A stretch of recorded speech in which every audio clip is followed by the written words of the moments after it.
ಎಲ್ಲರಿಗೂ ನನ್ನ ನಮಸ್ಕಾರ. ಈ ದಿನ ಒಂದು ಸಾಹಿತ್ಯ ಲೋಕಕ್ಕೆ ಸಂಬಂಧಪಟ್ಟಂಥ ಒಂದು ವಿಶಿಷ್ಟವಾದ ವ್ಯಕ್ತಿತ್ವದ ಅಳಲನ್ನು ಕುರಿತಾಗಿ ನಾನು 4 ಮಾತುಗಳನ್ನಾಡಲು ಬಯಸಿದ್ದೆ. ಆ ವ್ಯಕ್ತಿತ್ವ ಬೇರೆ ಯಾರೂ ಅಲ್ಲ, ಶ್ರೀ ಹರಿಹರ ಪ್ರಿಯ ಎನ್ನುವಂಥವ್ರು. ನಾನು ಬಿ ಗಣಪತಿ ಅನ್ನುವಂಥವರು ಅವರನ್ನು ಸಂದರ್ಶನ ಮಾಡಿರ್ತಕ್ಕಂಥ 10ಕ್ಕೂ ಹೆಚ್ಚು ವಿಡಿಯೋಗಳನ್ನು ನಾನು ಸರಿಸುಮಾರು ವರ್ಷಕ್ಕೂ ಹೆಚ್ಚು ಕಾಲದಿಂದ ಕೇಳುತ್ತಾ ಬಂದಿದ್ದೇನೆ.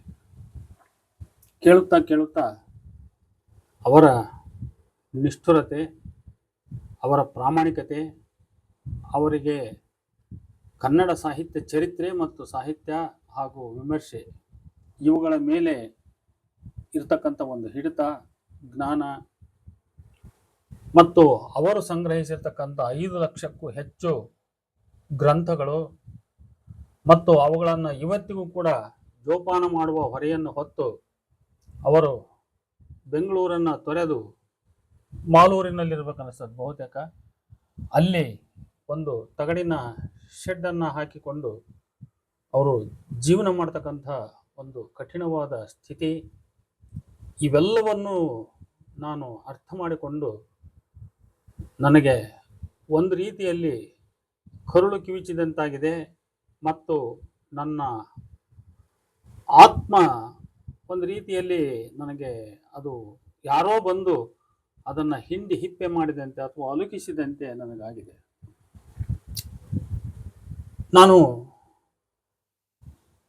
ಇಡೀ ಅವರ ಧಾಟಿ, ಅವ್ರು ಹೇಳ್ತಕ್ಕಂಥ ನಿರೂಪಿಸ್ತಕ್ಕಂಥ ವಿಷಯಗಳು ಅವೆಲ್ಲವನ್ನು ನಾನು ನೋಡ್ತಾ ಬಂದಾಗ ನಾನೇ ಒಂದು ಕಮೆಂಟಲ್ಲಿ ಅವರಿಗೆ ಬರೆದೆ, ಕನ್ನಡ ಸಾಹಿತ್ಯದ ವಿಶ್ವಕೋಶ ಶ್ರೀ ಹರಿಹರ ಪ್ರಿಯ ಎನ್ನುವುದರಲ್ಲಿ ಸಂದೇಹವಿಲ್ಲ ಅಂತ ನಾನು ಬರೆದೆ. ನನಗೆ ಈಗಲೂ ಕೂಡ ಆ ಮಾತನ್ನು ಬರೆದದ್ದಕ್ಕೆ ಯಾವ ಸಂದೇಹ, ಹಿಂಜರಿಕೆ ಇಲ್ಲ. ನನಗೆ ಅಷ್ಟು ವಿಶ್ವಾಸ ಅವ್ರ ಬಗ್ಗೆ ಮೂಡಿದೆ. ನಾನು ಈ ಮುಖಾಂತರ ಹೇಳಬೇಕಾದ್ದೇನೆಂದರೆ, ಅವರು ಈ ಕನ್ನಡ ಸಾಂಸ್ಕೃತಿಕ ಲೋಕದ ರಾಜಕಾರಣವನ್ನು, ಅಲ್ಲಿ ಕೊಳೆತು ನಾರುತ್ತಿರುವ ದುರ್ನಾಥವನ್ನು ಬಹಳ ನಿಷ್ಠುರ ಧ್ವನಿಯಲ್ಲಿ ಬಹಳ ಪ್ರಾಮಾಣಿಕರಾಗಿ ತೆರೆದಿಡ್ತಾ ಬಂದಿದ್ದಾರೆ. ಇದು ಎಲ್ಲರೂ ಕೂಡ ಅರ್ಥ ಮಾಡ್ಕೋಬೇಕಾದಂಥದ್ದು. ಹಾಗಾಗಿ ಅವರು ಯಾವ ರೀತಿಯಲ್ಲಿ ಕಾಣ್ತಾರೆ ಅಂದ್ರೆ, ಕನ್ನಡ ಸಾಹಿತ್ಯ ಲೋಕದ ದಮನಿತ ಸಾಹಿತಿಗಳು ಅಂತ ನಾನು ಕರಿತೇನೆ.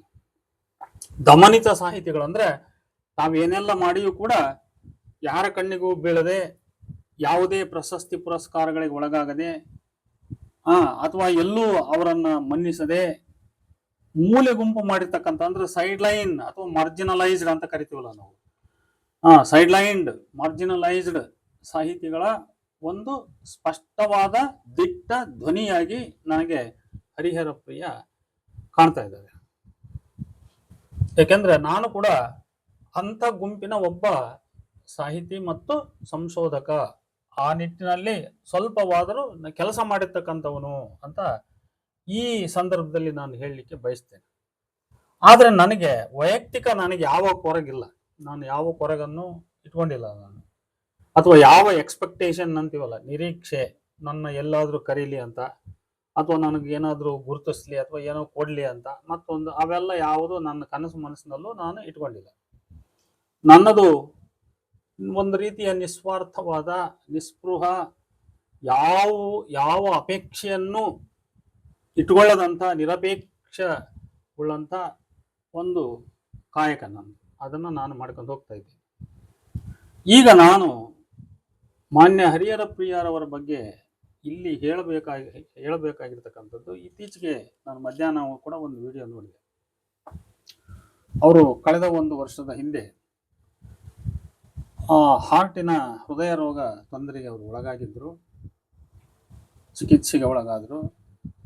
ಅಲ್ಲಿಂದ ಸುಮಾರು ಅವರು ಮಾಸಿಕ ಅವರು ಹೇಳೋ ಪ್ರಕಾರ 5,000 ರೂಪಾಯಿ ಅವರಿಗೆ ಮಾತ್ರೆ ಇತ್ಯಾದಿ ಖರ್ಚಿಗೆ ಬೇಕು. ಇಂಥ ಹೊತ್ತಿನಲ್ಲಿ ನನಗೆ ಸರ್ಕಾರ ಯಾವ ಸಹಾಯಕ್ಕೂ ಕೂಡ ಬಂದಿಲ್ಲ. ಕನ್ನಡ ಪ್ರಾಧಿಕಾರದ ಅಧ್ಯಕ್ಷರಂಥವರು ಮತ್ತು ಇನ್ನಿತರೆ ಬಹಳ ಪ್ರಮುಖರು ಅವ್ರ ಬಗ್ಗೆ ಒಂದು ವರದಿಯನ್ನು ಸಲ್ಲಿಸಿ ಸರ್ಕಾರದ ಗಮನಕ್ಕೆ ತಂದಿದ್ದಾರೆ. ಕೇಂದ್ರ ಸರ್ಕಾರವಾಗಲಿ ಅಥವಾ ರಾಜ್ಯ ಸರ್ಕಾರವಾಗಲಿ ಈ ಬಗ್ಗೆ ಈವರೆಗೂ ಚಕಾರವೆತ್ತಿಲ್ಲ, ಯಾವುದೇ ರೀತಿಯ ಸ್ಪಂದನೆಯನ್ನು ನೀಡಿಲ್ಲ. ಇದು ಅವರು ಹೇಳ್ಕೊಳ್ತಕ್ಕಂಥದ್ದು.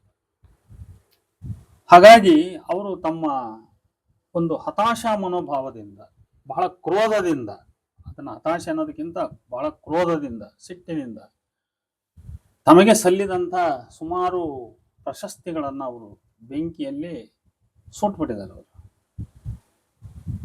ನೋಡಿ, ಇಷ್ಟಾದಾಗ ನಾವು ಸಾಹಿತ್ಯ ಲೋಕದಲ್ಲಿ ಕೆಲಸ ಮಾಡ್ತಕ್ಕಂಥವರು ಅವರಿಗೆ ಒಂದು ಧ್ವನಿಯಾಗಿ ನಮ್ಮ ಧ್ವನಿಯನ್ನ ಕೂಡಿಸ್ತಕ್ಕಂಥದ್ದು ನಮ್ಮ ಕರ್ತವ್ಯ ಅಂತ ನಾನು ಭಾವಿಸಿದ್ದೇನೆ ವೈಯಕ್ತಿಕವಾಗಿ. ಬೇರೆ ಯಾರಾದ್ರೂ ಹೆಂಗ್ ತಿಳ್ಕೊತಾರೋ ಗೊತ್ತಿಲ್ಲ. ಅವರ ಒಂದು ಧ್ವನಿಯಾಗಿ ಅವರಿಗೆ ನಾನು ನನ್ನ ಧ್ವನಿಯನ್ನ ಕೂಡಿಸ್ಬೇಕು, ಅದು ನಮ್ಮ ಕರ್ತವ್ಯ ಅಂತ. ಯಾಕೆಂದ್ರೆ ಹಸಿದವರೆಲ್ಲ ಒಂದು, ತುಳಿತಕ್ಕೊಳಗಾದವರೆಲ್ಲ ಒಂದು. ಹಾಗಾಗಿ ನಾವು ಅಂಥ ಒಂದು ವರ್ಗದ ಸಾಹಿತಿಗಳಾಗಿಯೂ ಕೂಡ ಅಂಥ ಒಬ್ಬ ದೊಡ್ಡ ಸಾಧಕರ ಒಂದು ಧ್ವನಿಗೆ ನಮ್ಮ ಧ್ವನಿಯನ್ನ ಕೂಡಿಸ್ತಾ ಹೋದ್ರೆ ಇದು ಸಾರ್ಥಕವಾದಲ್ಲ ಅನ್ನುವಂಥ ಒಂದು ಭಾವನೆ ನನಗೆ ಬಂದ ಕಾರಣಕ್ಕಾಗಿ ನಾನು ಇಲ್ಲಿ 4 ಮಾತಾಡಲಿಕ್ಕೆ ಬಯಸ್ತೇನೆ. ನನ್ನ ಮುಂದಿನ ಮಾತುಗಳನ್ನು ಮಾತಾಡೋದಕ್ಕಿಂತ ಪ್ರಥಮದಲ್ಲಿ ನಾನು ಈ ಮುಖಾಂತರ ಕೈ ಮುಗಿದು ಕರ್ನಾಟಕ ಸರ್ಕಾರದಲ್ಲಿ ವಿನಂತಿ ಮಾಡಿಕೊಳ್ಳುವುದೇನೆಂದರೆ, ಸನ್ಮಾನ್ಯ ಹರಿಹರ ಪ್ರಿಯ ಅವರ ಬೇಡಿಕೆ ಅದು ನ್ಯಾಯಯುತವಾಗಿದೆ. ಅವರು ಕರ್ನಾಟಕಕ್ಕೆ, ಕನ್ನಡ ಸಾಹಿತ್ಯಕ್ಕೆ, ಕನ್ನಡ ಸಂಸ್ಕೃತಿಯ ಇತಿಹಾಸಕ್ಕೆ ಯಾರು ಬಹಳ ದೊಡ್ಡ ಸಾಧಕರು ಅಂತ ನೀವು ಈವರೆಗೆ ಗುರುತಿಸಿ ದೊಡ್ಡ ದೊಡ್ಡ ಸನ್ಮಾನಗಳನ್ನು ಕೊಟ್ಟಿದ್ದೀರಿ, ಅಥವಾ ಅವರ ಕಷ್ಟಗಳಿಗೆ ನೀವು ಆಸರೆಯಾಗಿದ್ದೀರಿ, ಅವರು ರೋಗ ರುಜಿನಗಳಿಗೆ ಬಿದ್ದಾಗ ಅವರ ಆಸ್ಪತ್ರೆಗಳಿಗೆ ಹೋಗಿ ಅವರಿಗೆ ನೀವು ಸ್ಪಂದಿಸಿದ್ದೀರಿ, ಅಂಥ ಮೇರು ಸಾಹಿತಿಗಳಿಗೆ ಯಾವ ರೀತಿಯಲ್ಲೂ ಕೂಡ ಕಡಿಮೆ ಇಲ್ಲದಂಥ ಒಂದು ದೊಡ್ಡ ಸಾಧನೆಯನ್ನ ನಮ್ಮ ಹರಿಹರ ಪ್ರಿಯ ಅವರು ಮಾಡಿದ್ದಾರೆ. 5 ಲಕ್ಷ ಪುಸ್ತಕ ಸಂಗ್ರಹ ಮಾತ್ರ ಅಲ್ಲ, ಅಷ್ಟನ್ನು ಅಧ್ಯಯನ ಮಾಡಿದ್ದಾರೆ. ಅವರ ವಾಗ್ಝರಿಯನ್ನ ಕೇಳ್ತಾ ಹೋದ್ರೆ ಅವರ ಬಾಯಲ್ಲಿಯೇ ಎಲ್ಲವೂ ಹೊರಹೊಮ್ಮುತ್ತವೆ. ಅಂಥ ಒಬ್ಬ ದೊಡ್ಡ ವ್ಯಕ್ತಿಯನ್ನ ನಾವು, ಅದು ಕನ್ನಡದ ಸಂಪತ್ತು, ಅದು ಅವರು ಕನ್ನಡದ ಸಂಪತ್ತು. ಅಂತ ಸಂಪತ್ತು ಅದು ತನ್ನ ಅಳಲನ್ನು ಅದು ತೋಡಿಕೊಳ್ತಾ ಇದೆ. ಸಾಮಾಜಿಕ ಮಾಧ್ಯಮದ ಮುಖಾಂತರ, ಸೋಷಿಯಲ್ ಮೀಡಿಯಾದ ಮುಖಾಂತರ ತೋಡಿಕೊಳ್ತಾ ಇದೆ. ಅದನ್ನ ಕೇಳಿಯೂ ಒಂದು ರೀತಿಯ ಜಾಣ ಕಿವುಡುತನ ತೋರ್ತಕ್ಕಂಥದ್ದು ಇದು ಸಂವೇದನಾಶೀಲತೆ ಅಲ್ಲ.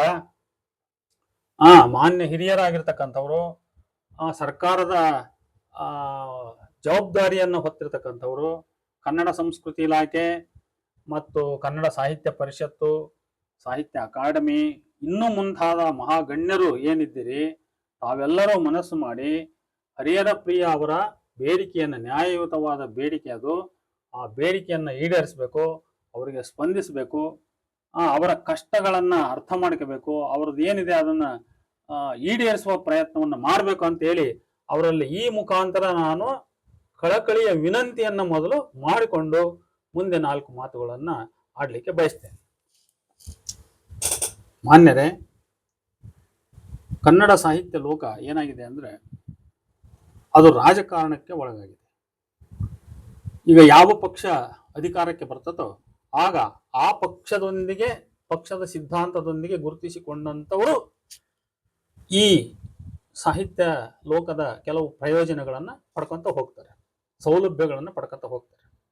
ಅದು ಪ್ರಶಸ್ತಿ ಪುರಸ್ಕಾರಗಳಿರ್ಬೋದು, ತಾಲೂಕಾ ಜಿಲ್ಲಾ ಮಟ್ಟದ ಅಧ್ಯಕ್ಷ ಸ್ಥಾನಗಳಿರ್ಬೋದು, ಆಮೇಲೆ ರಾಜ್ಯ ಮಟ್ಟದ ಅಧ್ಯಕ್ಷ ಸ್ಥಾನ ಇರ್ಬೋದು, ಸಾಹಿತ್ಯ ಪರಿಷತ್ತಿಗೆ ಸದಸ್ಯರಾಗ್ತಕ್ಕಂಥದ್ದಿರ್ಬೋದು, ಅಕಾಡೆಮಿ ಪ್ರಾಧಿಕಾರಗಳಿಗೆ ಸದಸ್ಯರಾಗ್ತಕ್ಕಂಥದ್ದಿರ್ಬೋದು. ಇವರೆಲ್ಲ ಎಂಥವ್ರು ಅಂತ ಹೇಳಿದ್ರೆ ಬಹಳ ದೊಡ್ಡ ಸಾಧನೆಯನ್ನ ಮಾಡಿರ್ತಕ್ಕಂಥವ್ರು ಅಂತ ಅಲ್ಲ. ಅವರು ಏನೋ ಮಾಡಿರುವ ಸಾಧನೆ ಅಲ್ಪ ಸ್ವಲ್ಪ, ಆದರೆ ಅವರಿಂದ ಇವರಿಂದ ಓಡಾಡಿ ರಾಜಕಾರಣಿಗಳೊಂದಿಗೆ ಗುರುತಿಸಿಕೊಂಡು ಮೇಲಿನವರ ನೆದರಿಗೆ ಬಿದ್ದಂತವ್ರು ಅವರು, ಅಂದ್ರೆ ದೊಡ್ಡವ್ರ ಕಣ್ಣಿಗೆ ಬಿದ್ದವರು ಅಂತ. ಇದು ಒಂದು. ಆಮೇಲೆ ಕುಲ ಜಾತಿ ಮಠ, ಇವು ಕನ್ನಡ ಸಾಹಿತ್ಯ ಲೋಕ ಕೆಟ್ಟೋಗಿರದೆ ಮಠ ಮತ್ತು ಆ ಮಠಕ್ಕೆ ಸಂಬಂಧಪಟ್ಟಂತ ಜಾತಿ, ಅದರೊಂದಿಗೆ ಈ ಸಾಹಿತಿಗಳು ತಮ್ಮನ್ನ ತಾವು ಐಡೆಂಟಿಫೈ ಮಾಡಿಕೊಂಡು ಅಲ್ಲಿ ಆ ಮುಖಾಂತರ ಈ ಮೆಟ್ಟಲುಗಳನ್ನ ಅವ್ರು ಹೇರ್ತಾ ಇದಾರಲ್ಲ, ಇದು ಕನ್ನಡ ಸಾಹಿತ್ಯಕ್ಕೆ ಬಹಳ ಹಿರಿಮೆ ತರ್ತಕ್ಕಂಥ ಅಥವಾ ದೊಡ್ಡ ಹೆಗ್ಗಳಿಕೆ ತರ್ತಕ್ಕಂಥ ವಿಚಾರ ಅಲ್ಲ. ಇದು ಬಹಳ ಕ್ಷುಲ್ಲಕತನ. ಇದು ಅಂತವ್ರು ಅವರು ಈ ರೀತಿ ಮಾಡೋದನ್ನ ಬಿಡಬೇಕು. ಇದೇನಂದ್ರೆ ನಾವು ಖಾಸಗಿ ಬಸ್ ಸ್ಟ್ಯಾಂಡ್ ಅಥವಾ ಯಾವುದೋ ಬಸ್ ಸ್ಟ್ಯಾಂಡ್ಗಳಂತ ತಿಳ್ಕೊಂಡ್ಬಿಡೋಣ. ಅಲ್ಲಿ ಹೋದಾಗ ನೋಡ್ರಿ, ಸೀಟ್ ಹಿಡಿಲಿಕ್ಕೆ ಕೆಲವರು ಪ್ರಯತ್ನ ಮಾಡ್ತಿರ್ತಾರೆ, ನೀವು ಗಮನಿಸಬಹುದು. ಕಿಟಕಿಯಲ್ಲಿ ಟವಲ್ ಹಾಕ್ತಾರೆ ಕೆಲವರು. ನಾವು ಮುಂದೆ ಹತ್ತರ್ನ ಹಿಂದಕ್ಕೆ ತಳ್ಳಿ ಅವ್ರು ನುಗ್ಕೊಂಡು ಒಳಗೆ ಹೋಗ್ತಾರೆ. ಈ ರೀತಿ ಒಂದು ವಿದ್ಯಮಾನ ಬಸ್ ಸ್ಟ್ಯಾಂಡ್ಗಳಲ್ಲಿ ನಡೀತಾ ಇರ್ತದೆ.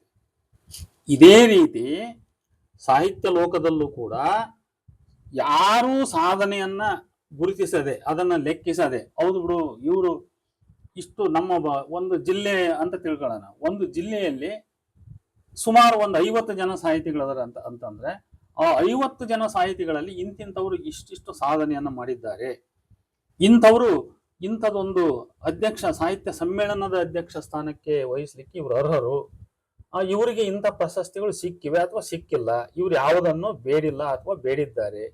ಈ ತರದ ಒಂದು ಪರಿಗಣನೆಗಳನ್ನ ಗಮನಿಸಿ ಅವರಿಗೆ ಅವಕಾಶಗಳನ್ನ ಕೊಡ್ತಕ್ಕಂಥ ಕೆಲಸ ಇವತ್ತಿಗೂ ಯಾರೂ ಮಾಡಿಲ್ಲ, ಮಾಡ್ತಾನೆ ಇಲ್ಲ. ಸಾಹಿತ್ಯ ಪರಿಷತ್ತಾಗಲಿ ಅಕಾಡೆಮಿಗಳಾಗಲಿ ಇವತ್ತು ಪ್ರತಿಭೆಗಳನ್ನ, ಎಲ್ಲೆಲ್ಲೋ ಮೂಲೆಯಲ್ಲಿರುವಂತಹ ಪ್ರತಿಭೆಗಳನ್ನ ಹುಡುಕಿ ಗುರುತಿಸಿ ಅವರನ್ನ ಹೊರಗೆ ತಂದು ಅವರನ್ನ ಸನ್ಮಾನಿಸುವಂತ ಕೆಲಸ ಮಾಡಬೇಕು. ಆದ್ರೆ ಈ ಅಕಾಡೆಮಿ ಅಥವಾ ಈ ಪರಿಷತ್ತು ಇವೆಲ್ಲ ಏನಾಗಿದಾವ ಅಂತ ಹೇಳಿದ್ರೆ, ಯಾರು ರಾಜಕೀಯ ಲಾಭಿಯನ್ನ ಮಾಡ್ತಾರೋ, ಮಠಗಳ ಮುಖಾಂತರ, ಜಾತಿಗಳ ಮುಖಾಂತರ, ರಾಜಕಾರಣಿಗಳ ಮುಖಾಂತರ ರಾಜಕೀಯ ಲಾಭಿಯನ್ನ ಮಾಡ್ತಾರೋ ಅಂಥವರಿಗೆ ಮಣೆ ಹಾಕ್ತಕ್ಕಂಥ ಕೆಲಸವನ್ನ ಇವು ಮಾಡ್ತಾ ಇವೆ. ಇದು ವಿಷಾದಕರ. ಇದು ಕನ್ನಡ ಸಾಂಸ್ಕೃತಿಕ ಲೋಕಕ್ಕೆ ಶೋಭೆ ತರುವಂತ ವಿಚಾರ ಅಲ್ಲ. ಕೆಲವರು ಬಹಳ ದೊಡ್ಡ ದೊಡ್ಡ ಮಟ್ಟದಲ್ಲಿ ಒಂದು ಪಕ್ಷದ ಪರವಾಗಿ, ಒಬ್ಬ ಮುಖ್ಯಮಂತ್ರಿಗಳ ಪರವಾಗಿ ಅಥವಾ ಇನ್ನೊಬ್ಬ ನಾಯಕರ ಪರವಾಗಿ ಅವರು ಬ್ಯಾಟಿಂಗ್ ಮಾಡ್ತಾ ಬರ್ತಾರೆ. ಯಾವ ತರ ಬ್ಯಾಟಿಂಗ್ ಮಾಡ್ತಾರೆ? ಸೋಷಿಯಲ್ ಮೀಡಿಯಾಗಳಲ್ಲಿ ಅವ್ರ ಬಗ್ಗೆ ಸಮರ್ಥನೆಯನ್ನ ಮಾಡಿ ಮಾತಾಡ್ತಾರೆ, ಅಥವಾ ಪತ್ರಿಕೆಗಳಲ್ಲಿ ಅವ್ರ ಬಗ್ಗೆ ಸಮರ್ಥನೆ ಮಾಡಿ ಲೇಖನಗಳನ್ನು ಬರೀತಾರೆ, ಸೋಷಿಯಲ್ ಮೀಡಿಯಾಗಳಲ್ಲಿ ಬರೀತಾರೆ. ಈ ರೀತಿ ಅವ್ರ ಬಗ್ಗೆ ಟೀಕೆ ಟಿಪ್ಪಣಿ ಯಾರಾದ್ರೂ ಬೇರೆಯವ್ರು ಮಾಡಿದ್ರೆ ಅದಕ್ಕೆ ಉತ್ತರವಾಗಿ ಇವ್ರು ಬರೀತಾ ಇರ್ತಾರೆ. ಈ ರೀತಿ ಸಮರ್ಥನೆ ಮಾಡ್ತಾ ಅವ್ರ ಜೊತೆಗೆ ಗುರುತಿಸಿಕೊಂಡಂತ ಇಂಥವ್ರಿಗೆ ಈ ನಮ್ಮ ಸರ್ಕಾರಗಳು, ಈ ನಮ್ಮ ವ್ಯವಸ್ಥೆ ಅಂತ ಹೇಳ್ತೀನಿ, ಬರೀ ಸರ್ಕಾರ ಮಾತ್ರ ಅಲ್ಲ, ಸರ್ಕಾರ ಮತ್ತು ಸರ್ಕಾರದ ಅಧೀನದಲ್ಲಿರುವಂತ ಈ ಒಟ್ಟು ವ್ಯವಸ್ಥೆ ಏನಿದೆ, ಪರಿಷತ್ ಇರ್ಬೋದು, ಅಕಾಡೆಮಿ ಇರ್ಬೋದು, ಮತ್ತೊಂದಿರ್ಬೋದು, ಇವು ಅವ್ರನ್ನ ಗುರುತಿಸಿ ಅವರಿಗೆ ಮಣೆ ಹಾಕ್ತಕ್ಕಂಥ ಕೆಲಸ ಮಾಡ್ತೀವಿ ಹೊರತು ನಿಜವಾಗ್ಲೂ ಇವನು ಸಾಧಕ, ಇವನು ಈ ಕ್ಷೇತ್ರದಲ್ಲಿ ಇವನು ದುಡಿದಿದ್ದಾನೆ, ಇವನಿಗೆ ಈವರೆಗೂ ಯಾರೋ ಗುರುತಿಸಿಲ್ಲ, ನಾವು ಇದನ್ನು ಗುರುತಿಸಬೇಕು, ಇಂಥ ವ್ಯಕ್ತಿಗೆ ನಾವು ಒಂದು ಸನ್ಮಾನ ಮಾಡ್ಬೇಕಂತಲ್ಲ, ಅಥವಾ ಮತ್ತೊಂದು ಏನೋ ಅವನಿಗೆ ಸಲ್ಲಿಸಬೇಕಾದ್ದನ್ನು ಸಲ್ಲಿಸ್ಬೇಕು, ಈ ತರ ಯಾರು ಯೋಚನೆ ಮಾಡಲ್ಲ. ಇದು ಬಸ್ನಲ್ಲಿ ಹೆಂಗೆ ನೂಕು ನುಗ್ಲು ಮಾಡಿ ಮುಂದೆ ಬಲವಿದ್ದವನ್ನ ಹತ್ಕೊಂಡು ಹೋಗ್ತಾನ, ಹಂಗ ಇದು ಬಲವಿದ್ದ ಹತ್ಕೊಂಡು ಹೋಗೋದಾಗಿದೆ. ಆದ್ರೆ ಸ್ವಾಭಿಮಾನಿ ಆಗಿರ್ತಕ್ಕಂಥವ್ನು ಇದ್ರ ಬಗ್ಗೆ ಪ್ರಶ್ನೆ ಮಾಡ್ಕೋಬೇಕು. ಈಗ ನಾನು ವೈಯಕ್ತಿಕ ಏನ್ ತಿಳಿದಿದ್ದೀನಿ ಅಂದ್ರೆ, ಒಬ್ಬ ಸಾಹಿತಿ should not become A dustbin which is placed in the public, which is placed in the public for public use. ಅದ್ರ ಮೇಲೆ ಯೂಸ್ ಮೀ ಅಂತ ಬೋರ್ಡ್ ಇರ್ತದೆ ಅಲ್ವಾ. ಒಂದು ಸಾರ್ವಜನಿಕ ಸ್ಥಳಗಳಲ್ಲಿ, ಬಸ್ ಸ್ಟ್ಯಾಂಡು, ರೈಲ್ವೆ ಸ್ಟೇಷನ್ನು ಅಥವಾ ಹಾದಿ ಬೀದಿಗಳಲ್ಲಿ ಯೂಸ್ ಮೀ ಅಂತ ಹೇಳಿ ಬೋರ್ಡ್ ಹಾಕಿ ಒಂದು ಡಸ್ಟ್ಬಿನ್ ಅನ್ನ ಇಟ್ಟಿರ್ತಾರಲ್ಲ, ಆ ತರದ ಒಂದು ಡಸ್ಟ್ಬಿನ್ ಅಲ್ಲ ಯಾರು ಸಾಹಿತಿ. ನನ್ನನ್ನು ಯೂಸ್ ಮೀ ಅಂತ ಹೇಳಿ ಒಂದು ಪಬ್ಲಿಕ್, ನಾನೊಬ್ಬ ಸಾಹಿತಿ, ನಾನು ಇಂತಿಂತ ಕೆಲಸ ಮಾಡಿದ್ದೀನಿ, ನನ್ನನ್ನು ನೀವು ಉಪಯೋಗಿಸಿಕೊಳ್ಳಿ ಅಂತ ಹೇಳಿ ಆ ತರ ಬೋರ್ಡ್, ಕೊರಳಿಗೆ ಬೋರ್ಡ್ ಹಾಕೊಂಡು ಒಂದು ಫಲಕವನ್ನು ಹಾಕೊಂಡು ಪಬ್ಲಿಕ್ ಪ್ಲೇಸ್ ನಲ್ಲಿ ನಿಂತಂತ ಒಂದು ಡಸ್ಟ್ಬಿನ್ ಅಲ್ಲ. ಅವನು ಒಬ್ಬ ಸ್ವಾಭಿಮಾನಿಯಾಗಿ ತನ್ನ ವೈಯಕ್ತಿಕ ಆಸಕ್ತಿಯಿಂದ ದುಡಿತಕ್ಕಂಥ ಒಬ್ಬ ಮನುಷ್ಯ.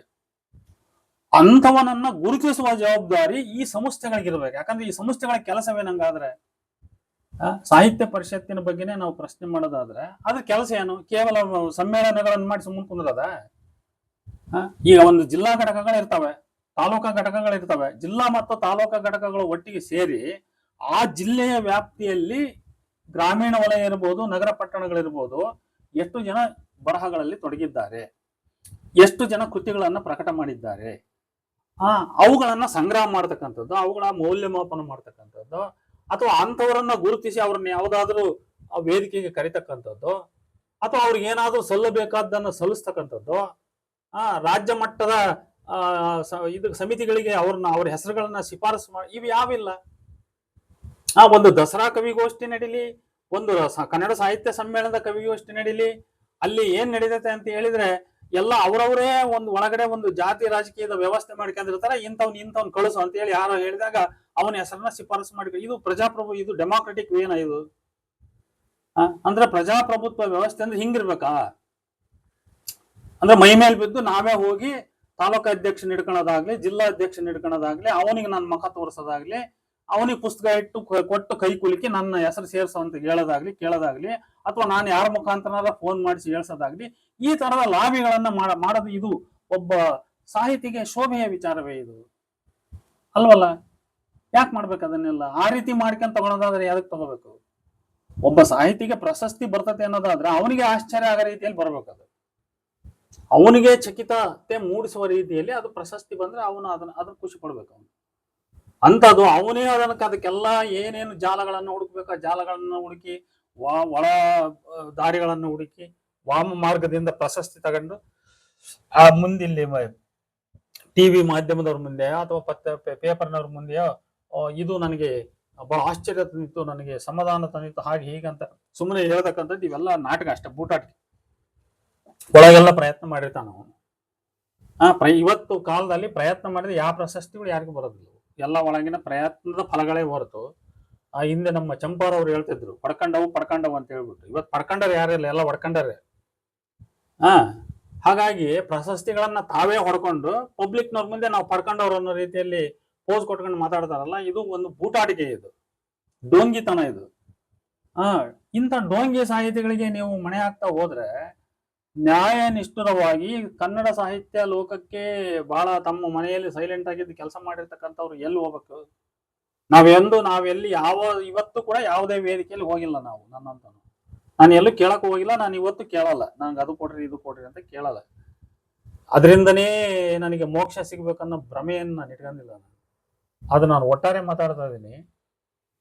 ಕರ್ನಾಟಕ ಸಾಹಿತ್ಯ ಲೋಕ, ಸಾಂಸ್ಕೃತಿಕ ಲೋಕ, ಜಾತಿ, ಮಠ, ರಾಜಕಾರಣ, ಈ ಮೂರರಿಂದ ಕೊಳತ ನಾರ್ತಾ ಇದೆ. ಇದು ಬಹಳ ಸ್ಪಷ್ಟ. ಈ ಕಾರಣಕ್ಕಾಗಿ ಹರಿಹರ ಪ್ರಿಯ ಅಂತ ದೊಡ್ಡ ಸಾಧಕರು ಇವತ್ತು ತುಳಿತಕ್ಕೊಳಗಾಗಿದ್ದಾರೆ. ಅವ್ರನ್ನ ಸೈಡ್ ಲೈನ್ ಮಾಡಲಾಗಿದೆ, ಮಾರ್ಜಿನಲೈಸ್ ಮಾಡಲಾಗಿದೆ. ಅವರ ಯಾವ ಮಾತಿಗೂ ಅಷ್ಟೊಂದು ಅವರು ನಿರ್ಭೀತಿಯಿಂದ ಬಹಳ ಸ್ಪಷ್ಟವಾಗಿ ಅವರು ಹೇಳ್ಕೊಳ್ತಾ ಇದ್ರು ಕೂಡ ಅವರ ಮಾತಿಗೆ ಒಂದು ಕವಡೆ ಕಾಸಿನ ಕಿಮ್ಮತ್ತನ್ನ ಯಾರು ಕೊಡ್ತಾ ಇಲ್ಲ. ಇದಕ್ಕೆಲ್ಲ ಕಾರಣ ಇದೆ ಈ ರಾಜಕಾರಣ. ಅವರು ಮುಲಾಜಿಲ್ಲದೆ ಟೀಕೆ ಮಾಡ್ತಾರೆ. ಆದ್ರೆ ಒಬ್ಬ ಸಾಹಿತಿ ನಿಷ್ಠುರಿಯಾಗಿರೋದೇ ತಪ್ಪ? ನಿಷ್ಠುರವಾದಿ ಆಗಿರ್ಬಾರ್ದು. ಹಂಗಾದ್ರೆ ನಿಷ್ಠುರವಾದಿ ಲೋಕ ವಿರೋಧಿ ಅನ್ನೋ ಮಾತಿದೆ. ಆ ರೀತಿ ಅವರೊಬ್ಬ ನಿಷ್ಠುರವಾದಿಯಾಗಿ ಕೆಲಸ ಮಾಡಿದ್ದಾರೆ. ಅಂತವರನ್ನ ಗುರುತಿಸ್ತಕ್ಕಂಥ ಕರ್ತವ್ಯ ಇದು ಸಮಾಜದ್ದು. ಅಂದ್ರೆ ಸಮಾಜದ್ದು ಅಂದ್ರೆ ಅದು ಸಾಹಿತ್ಯ ಪರಿಷತ್ ಇರಲಿ, ಅಕಾಡೆಮಿ ಇರಲಿ, ಸರ್ಕಾರದ ಕನ್ನಡ ಸಂಸ್ಕೃತಿ ಇಲಾಖೆ ಅಂತ ಏನಿದೆ ಅದ್ರ ಕೆಲಸ ಅದು ಮಾಡ್ಬೇಕದು. ಅದರಿಂದ ಈ ರೀತಿ ದಯಮಾಡಿ ದೊಡ್ಡ ದೊಡ್ಡ ಬುದ್ಧಿಜೀವಿಗಳು ಇದ್ದಾರೆ. ನನ್ನ ವಿಡಿಯೋ ಯಾರು ಕೇಳ್ತಾರೋ ಬಿಡ್ತಾರೋ ನನಗೆ ಗೊತ್ತಿಲ್ಲ. ನಾನು ಈ ಮುಖಾಂತರ ನಾನು ಹೇಳುವ ಒಂದು ಸಂದೇಶ ಏನಂದ್ರೆ, ದೊಡ್ಡ ದೊಡ್ಡ ಸ್ಥಾನದಲ್ಲಿ ಇರುವಂತವರು ಕೂಡ ಈ ರೀತಿಯ ರಾಜಕೀಯ ಲಾಬಿ ಮಾಡುವುದರಿಂದ ಅವರು ದೂರ ಇಲ್ಲ.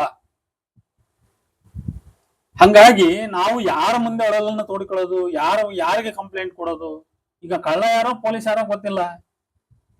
ಪೊಲೀಸನೇ ಕಳ್ಳನೇ ಪೊಲೀಸ್ ಅನ್ನೋ ಅರ್ಥ ಬರುವಂತಿದ್ದಾಗ ಇದನ್ನ ಅಳಲನ್ನ ಯಾವ ದೇವರ ಮುಂದೆ ತೋಡ್ಕೊಳ್ಳೋದ್ರಿ? ಇದು ಕಷ್ಟ ಆಗಿದೆ ಇದು. ಯಾಕಂದ್ರೆ ಅವ್ರು ಅದನ್ನ ಮಾಡೇ ಅಲ್ಲಿ ಹೋಗಿರೋದು. ಅವರು ಎಲ್ಲರೂ ಜಾತಿ ಭ್ರಮೆಗಳನ್ನ ಇಟ್ಕೊಂಡು ಏನೇನೋ ಮಾಡ್ತಾ ಒಳಲಾಭಿಗಳನ್ನ ಮಾಡ್ತಾ ಅಲ್ಲಿ ಮೇಲ್ ಹೋಗಿ ಕುತ್ಕೋತಾರೆ. ಇದು ಶೋಭೆ ತರ್ತಕ್ಕಂಥ ವಿಚಾರಗಳಲ್ಲ ಇವು. ಹಾಗಾಗಿ ಇವತ್ತೇನಾಗಿದೆ ಅಂತಂದ್ರೆ ಈ ಕನ್ನಡ ಸಾಂಸ್ಕೃತಿಕ ಲೋಕ ಈ ರಾಜಕಾರಣ, ಜಾತಿ ಮಠ ರಾಜಕಾರಣದ ಅಡಿಯಲ್ಲಿ ಅದು ಹಾಳಾಗಿದೆ.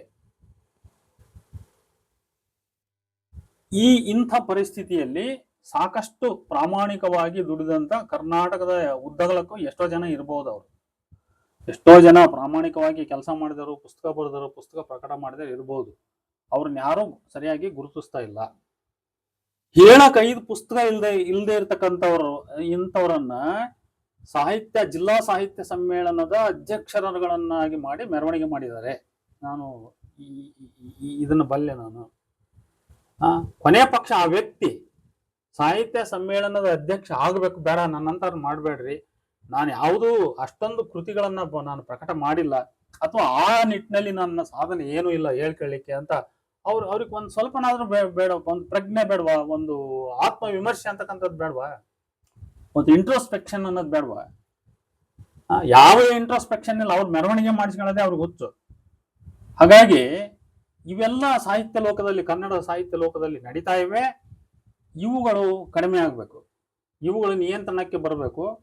ಪಾರದರ್ಶಕತೆ, ಪ್ರಾಮಾಣಿಕತೆ, ಇವೆಲ್ಲವೂ ಕೂಡ ಸಾಹಿತ್ಯ ಲೋಕದಲ್ಲಿ ವಿಜೃಂಭಿಸಬೇಕಾದ ಮೌಲ್ಯಗಳು. ಇವತ್ತು ಆ ಮೌಲ್ಯಗಳು ತಮ್ಮ ಮೌಲ್ಯವನ್ನು ಕಳ್ಕೊಂಡಿದ್ದಾವೆ. ಸತ್ಯ, ಪ್ರಾಮಾಣಿಕತೆ, ನ್ಯಾಯ, ನಿಷ್ಠುರ ಯಾವಕ್ಕೂ ಇಲ್ಲಿ ಈ ಸಾಹಿತ್ಯ ಲೋಕದಲ್ಲಿ ಬೆಲೆ ಇಲ್ಲದಂತಾಗಿದೆ. ಹಾಗಾಗಿ ನಿಷ್ಠುರವಾದಿ, ಲೋಕ ವಿರೋಧಿ ಅನ್ನಂಗಾಗಿದೆ. ಸಾಹಿತಿ ಒಬ್ಬನು ಡಸ್ಟ್ಬಿನ್ ಅಲ್ಲ, ಅವನು ಬಂದು ನನ್ನ ನೀವು ಉಪಯೋಗಿಸ್ರಿ ಅಂತ ಹೇಳ್ಕೊಳಕ್ಕೆ. ಅವನನ್ನ ಗುರುತಿಸ್ಬೇಕು. ಅವನು ಎಲ್ಲ ಮೂಲೆಗಿರ್ಬೋದು, ಅವನ ಪುಸ್ತಕ ಪ್ರಕಟ ಮಾಡಿರ್ತಾನೆ, ಅವನೇನು ಸುಮ್ಮನೆ ಇರಲ್ಲ. ಪ್ರಕಟ ಮಾಡದೇ ಇದ್ರೆ ಆ ಮಾತು ಬೇರೆ. ಪುಸ್ತಕ ಪ್ರಕಟ ಮಾಡಿರ್ತಾನೆ, ಎಲ್ಲ ಹೊರಗಡೆ ಹೋಗಿರ್ತವೆ, ಲೈಬ್ರರಿಗಳಲ್ಲಿ ಪುಸ್ತಕ ಇರ್ತವೆ, ಎಲ್ಲ ಕಡೆ ಇರ್ತವೆ. ಇವನು ಯಾವ ಕಡೆಯವನು, ಏನು, ಎಲ್ಲಿ, ಎತ್ತ, ಇವನು ಮಾಡಿದ ಕೆಲಸ ಏನು, ಈತನಿಗೆ ಏನಾದರೂ ಸಲ್ಲಬೇಕಾದ ಸಲ್ಲಿದೆಯೇ, ಇದೆಲ್ಲವನ್ನು ಎನ್ಕ್ವೈರಿ ಮಾಡಿ ಅವ್ರಿಗೆ ಏನ್ ಮಾಡ್ಬೇಕಾದನ್ನ ಮಾಡಬೇಕಾದ ಕೆಲಸ ಇದು ಸಮಾಜದ ಜವಾಬ್ದಾರಿ. ಆದ್ರೆ ಸಮಾಜ ನಿರ್ಲಕ್ಷ್ಯ ತೋರಿದ್ರೆ, ಮಲತಾಯಿ ಧೋರಣೆ ತೋರಿದ್ರೆ, ಪಕ್ಷಪಾತ ಮಾಡಿದ್ರೆ ಅವರೇನು ಏನು ಮಾಡೋಕ್ಕಾಗಲ್ಲ.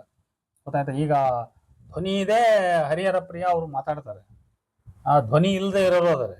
ಅಥವಾ ಸ್ವಾಭಿಮಾನ, ಈಗ ನನ್ನಂತ ನಾನು ಈಗಲೂ ಕೂಡ ಇದನ್ನ ನನ್ನ ವೈಯಕ್ತಿಕ ಯಾವುದೇ ಒಂದು ಸಣ್ಣ ಅಂಶವನ್ನು ಕೂಡ ನಾನು ಹೇಳ್ಕೊಳ್ಳಲ್ಲ. ನನಗೆ ಅದು ಕೊಡ್ರಿ, ಅಥವಾ ನನಗೆ ಇದು ಕೊಡ್ರಿ, ನನಗೆ ಅದು ಬಂದಿಲ್ಲ, ನನಗೆ ಇದು ಬಂದಿಲ್ಲ, ಅಥವಾ ನಾನು ಅದು ಮಾಡಿದ್ದೀನಿ, ನಾನು ಇದು ಮಾಡಿದ್ದೀನಿ ಅಂತ ಏನು ಹೇಳಲ್ಲ. ನನ್ನ ಸಾಧ್ಯವಾದಷ್ಟು ಕೆಲಸ ನಾನು ಮಾಡ್ಕೊಂಡಿದ್ದೀನಿ. ಅದನ್ನ ಓದಿದ್ದಾರೆ, ಪ್ರತಿಕ್ರಿಯೆ ಮಾಡಿದ್ದಾರೆ, ಮಾಡಲಿದ್ದಾರೆ ಇಲ್ಲ. ನನ್ನ ರಾಜಕೀಯ ಇದರಲ್ಲಿ ಯಾವುದೂ ಇಲ್ಲ. ನಾನು ಯಾವ ಪ್ರಯತ್ನವನ್ನು ಮಾಡಕ್ ಹೋಗಲ್ಲ. I am prepared to go to the grave directly, without having any appreciation, without having any felicitation. ನನಗೆ ಯಾವ ಸನ್ಮಾನ ಅಥವಾ ಅಪ್ರಿಸಿಯೇಷನ್ನು ಮತ್ತೊಂದು ನನಗೇನು ಬೇಕಾಗಿಲ್ಲ. ನಾನು ಮಾಡೋ ಕೆಲಸ ಮಾಡಿದ್ದೀನಿ. ಇನ್ನು ಕೊನೆಯದಾಗಿ ಒಂದು ಮುಖ್ಯವಾದ ವಿಚಾರವನ್ನು ಹೇಳಿ ನಾನು ಈ ಮಾತು ಮುಗಿಸ್ತೀನಿ. ಕರ್ನಾಟಕದಲ್ಲಿ ಕನ್ನಡದ ಸಾಂಸ್ಕೃತಿಕ ಲೋಕದ ಸಂಶೋಧನೆ ಅನ್ನುವಂಥದ್ದು ಇವತ್ತು ವೈಯಕ್ತಿಕ ತೆವಲಿನ ವಿಷಯ ಆಗಿದೆ. ಇದೊಂದು ಮುಖ್ಯವಾದ ವಿಚಾರ, ನಾನು ಹೇಳಬೇಕಾದ್ದು ಇವತ್ತು ಹೇಳ್ತಾ ಇದ್ದೀನಿ. ಅಂದ್ರೆ ಯಾರೋ ಒಬ್ಬ ವ್ಯಕ್ತಿ ಇವತ್ತು ಒಂದು ಶಾಸನ ಹುಡುಕದಿರಲಿ, ಮೊನ್ನೆ ಯಾರೋ ಈ ಕಡೆ ರಾಯಚೂರು ಕಡೆ ಒಂದು ಸಿಂಧು ನಾಗರಿಕತೆಯ ಕಾಲದ್ದು, ಅದರ ಮೇಲೆ ಅಲ್ಲಿ ಹುಲಿಯ ಚಿತ್ರ ಇದೆ, ಕೋಣನ ಚಿತ್ರ ಇದೆ, ಆಮೇಲೆ ಅಲ್ಲಿಯ ಲಿಪಿಗಳು ಅಂತ ತೋರಿಸಿದ್ರು. ಅದು ನೋಡಿ, ಈ ರೀತಿ ಸಂಶೋಧನೆಗಳು ಇಂಥವು ಎಷ್ಟೋ ನಡೆದಿದ್ದಾರೆ. ಕೆಲವರು ಯಾರೋ ಒಬ್ರು ದಿಂಡೂರು ಅಂತಕ್ಕಂಥವ್ರು, ಅವ್ರ ಹೆಸರು ಪೂರ ಗೊತ್ತಿಲ್ಲ ನನಗೆ, ಅವರು ವಚನದ ಕಟ್ಟುಗಳನ್ನ ಹುಡುಕ್ತಾ, ಆಗದ ವಚನಗಳು ಅಂತವಿಂತವೆಲ್ಲ ಅವ್ರು ಒಂದ್ ಕಡೆ ಹುಡುಕ್ತಾ ಇದಾರೆ. ಅದು ಅವ್ರ ಇಂಟ್ರೆಸ್ಟ್. ಇನ್ನು ಎಂತಾರ ಒಬ್ರು ಪಾಂಡುರಂಗ ಅಂತ ಅವ್ರ ಶಾಸನಗಳನ್ನು ಹುಡುಕ್ತಾ ಹೋಗ್ತಾ ಇದ್ರೆ ಅದು ಅವ್ರ ಇಂಟ್ರೆಸ್ಟ್.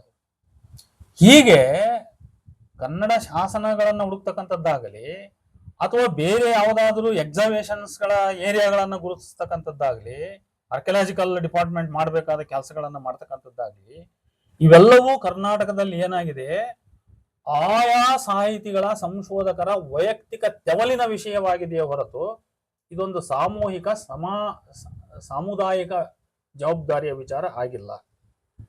ಮತ್ತೆ ಹಾಗಾದ್ರೆ ಯೂನಿವರ್ಸಿಟಿಗಳು ಇರೋದು ಯಾವುದಕ್ಕೆ, ಪರಿಷತ್ತು ಇರೋದು ಯಾವುದಕ್ಕೆ, ಅಕಾಡೆಮಿ ಇರೋದು ಯಾವ್ದಕ್ಕೆ, ಪ್ರಾಧಿಕಾರಗಳು ಇರೋದು ಯಾವ್ದಕ್ಕೆ? ಇದು ನಮ್ಮ ಪ್ರಶ್ನೆ. ಇವರೆಲ್ಲ ಇವ್ರ ಜವಾಬ್ದಾರಿ ಹಚ್ಚಿಕೊಂಡು ಎಲ್ಲೆಲ್ಲಿ ಅವರಿಗೆ ಸಂಶೋಧನೆ ಆಗ್ಬೇಕು, ಇನ್ನು ಏನೇನ್ ಆಗ್ಬೇಕು, ಏನಾದ್ರೂ ಹುಡುಕೋದು, ಈ ಚರಿತ್ರೆಯ ಬಗ್ಗೆ ಮಾಡ್ತಕ್ಕಂಥದ್ದು ಏನು ಇಲ್ಲ ಇಲ್ವಾ? ಹಂಗಾದ್ರೆ ಹಿಸ್ಟ್ರಿ ಡಿಪಾರ್ಟ್ಮೆಂಟ್ ಸ್ಟಾಪಾ? ಮತ್ತೆ ಅದು ಈ ಸಂಶೋಧನೆ ಮುಗಿದೋಯ್ತು, ಅಧ್ಯಯನವೇ ಮುಗಿದೋಯ್ತು ಅಂದ ಮೇಲೆ ಆ ಡಿಪಾರ್ಟ್ಮೆಂಟ್ ಆದ್ರೆ ಯಾಕಿರ್ಬೇಕು ಹಂಗಾದ್ರೆ? ಸಂಶೋಧನೆ ನಿಜವಾಗ್ಲೂ ಅದು ವ್ಯಕ್ತಿಯ ವೈಯಕ್ತಿಕ ತೆವಲಿನ ವಿಚಾರ ಆಗಬಾರ್ದು, ಅದೊಂದು ಸಾಮಾಜಿಕ ಜವಾಬ್ದಾರಿಯ ವಿಚಾರವಾಗಬೇಕು. ಇದು ನಮ್ಮ ಕರ್ನಾಟಕದಲ್ಲಿ ಆಗಿಲ್ಲ. ಯೂನಿವರ್ಸಿಟಿಗಳಿಂದ ಹಿಡಿದ್ಬಿಟ್ಟು ಪ್ರಾಧಿಕಾರಗಳು, ಅಕಾಡೆಮಿ, ಪರಿಷತ್ತು ಇವೆಲ್ಲವೂ ಕೂಡ ಇದ್ರ ಬಗ್ಗೆ ತಾತ್ಸಾರ ಮನೋಭಾವವನ್ನ ಹೊಂದಿವೆ. ಈ ತಾತ್ಸಾರ ಮನೋಭಾವ ಒಳ್ಳೆಯದಲ್ಲ, ಇದರಿಂದ ಸಮಾಜಕ್ಕೆ ಯಾವುದೇ ಪ್ರಯೋಜನ ಇಲ್ಲ. ಇದನ್ನ ಒಂದು ಸಾಮೂಹಿಕ ಜವಾಬ್ದಾರಿಯಾಗಿ ತೆಗೆದುಕೊಂಡು ಒಂದು ಡಿಪಾರ್ಟ್ಮೆಂಟ್ ಗಳನ್ನ ತೆರೀಲಿ, ಒಂದು ಸಿಬ್ಬಂದಿಯನ್ನು ನೇಮಕ ಮಾಡ್ಲಿ, ಹೊಸ ಸಂಶೋಧಕರು ಬರ್ತಕ್ಕಂಥವ್ರಿಗೆ ಇಂಥ ವಿಚಾರಗಳನ್ನ ಹಚ್ಚಲಿ. ಯಾಕೆ ಹಚ್ಚಬಾರದು? ಸುಮ್ನೆ ಯಾವ್ದೋ ಅವ್ರಿಗೆ ಗೈಡ್ ಮಾಡತಕ್ಕಂಥವನಿಗೆ ಮತ್ತೆ ಸಂಶೋಧನೆ ಮಾಡ್ತಕ್ಕಂಥವನಿಗೆ ಇಬ್ಬರಿಗೂ ಈಜಿ ಆಗಂತ ಯಾವ್ದೋ ಒಂದು ವಿಚಾರ ಹುಡುಕಿ ಇಂಥ ಒಂದು ಅಧ್ಯಯನ ಅಂತ ಹೇಳಿ PhD ಪ್ರದಾನ ಮಾಡ್ತಕ್ಕಂಥ ಹೋಗ್ತಕ್ಕಂಥದ್ದೇ ಈ ಯೂನಿವರ್ಸಿಟಿಗಳ ಅಥವಾ ಇವುಗಳ ಕೆಲಸವೇ ಹಂಗಾದ್ರೆ?